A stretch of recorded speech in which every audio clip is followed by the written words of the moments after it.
Episode 32B. Wendy noted that a California valley, the San Joaquin Valley, experiences PM 2.5 pollution from residential wood burning. Regulation of residential wood burning and hyperlocalized agricultural wood burning produces PM 2.5 pollution that can be largely preempted by direct regulation and enforcement of regulation, unlike wildfire burning. The EPA is being challenged in court to do more to reduce residential wood burning and hyperlocalized agricultural burning. Rather than just incentives, regulation and/or actual enforcement of existing law, which could curb or stop residential wood burning and hyperlocalized agricultural burning, should be used. Challengers of the EPA, to do more, are turning to Biden's White House Environmental Justice Advisory Council. The San Joaquin Valley is a basin, as its name implies.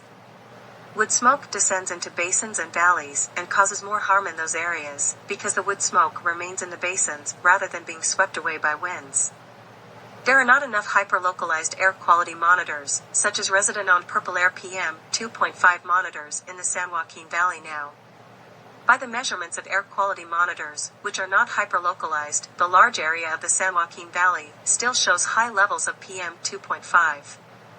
The San Joaquin Valley remains the only air basin in the United States that hasn't met the 1997 Annual National Air Quality Standard for particulate matter known as PM 2.5.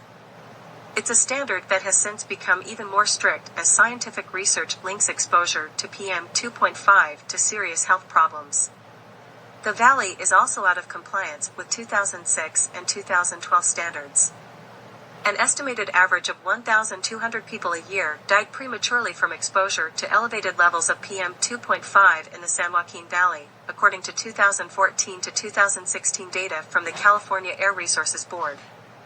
An effective way for the EPA to move forward, according to a Sierra Nevada program manager with the National Parks Conservation Association, NPCA, is for regulators and the EPA to start listening to community members and advocates who for years have called for a suite of additional measures beyond the incentive-heavy strategy that the Air District has been relying on for so many years.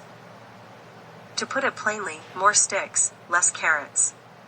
Those include increased restrictions on household burning, residential wood burning. Ultimately, the NPCA representative said he hopes Biden will just pay attention to us. This is an environmental emergency that is predominantly impacting people of color who've been left behind for decades, he said.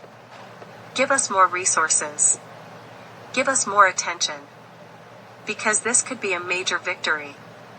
If you can get the valley into attainment with federal Clean Air Act requirements, that would be a major victory for President Biden's environmental justice agenda.